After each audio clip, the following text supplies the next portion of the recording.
Naitwa Janet Ruhulika Karabwe. Ninashukuru sana Samia aliyetuma watu wakaja kusaidia wafugaji. Nimeolewa na mwanaume katika maeneo ya Miwa. Akawa na maeneo haya Miwa hawa watu wamekopa nikawapeleke pengine. Tatizo hili liko kata ya Magomeni, lakini timu ya Mama Samia ilipofika wameweza kusaidia Chanzuru, Rudewa, Madoto, amekatalia.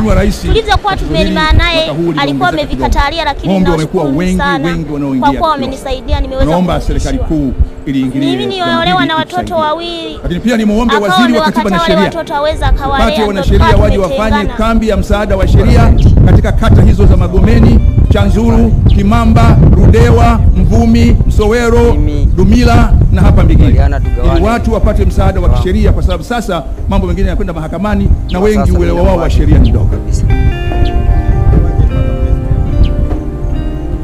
Yeye amehitaji tu tugawane.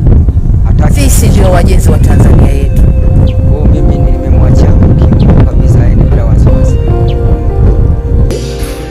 Mimi Salome Mkalonge, tatua mgogoro wa wanandoa ambao wametengana kutokana na mwanaume kutelekeza ndoa yake na kuoa mwanamke mwingine, lakini katika kipindi walichokuwa pamoja walifanikiwa kulima kwa pamoja, na nguvu ya mwanamke ilitumika zaidi kuliko mwanamume katika hicho kilimo.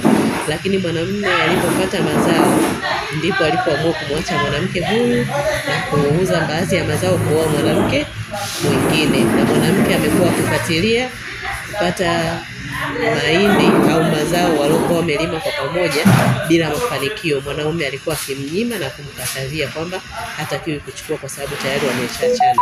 Lakini timu baada ya kufika katika eneo la tukio wameweza kusuluhisha mgogoro huo, na mwanaume amekubali kurudisha mazao kwa aliyekuwa mke wake, lakini pamoja na kugawia baadhi ya vyombo walipokuwa navyo pamoja na nguo zake alizokuwa amezifungia na kumkatalia kumpatia.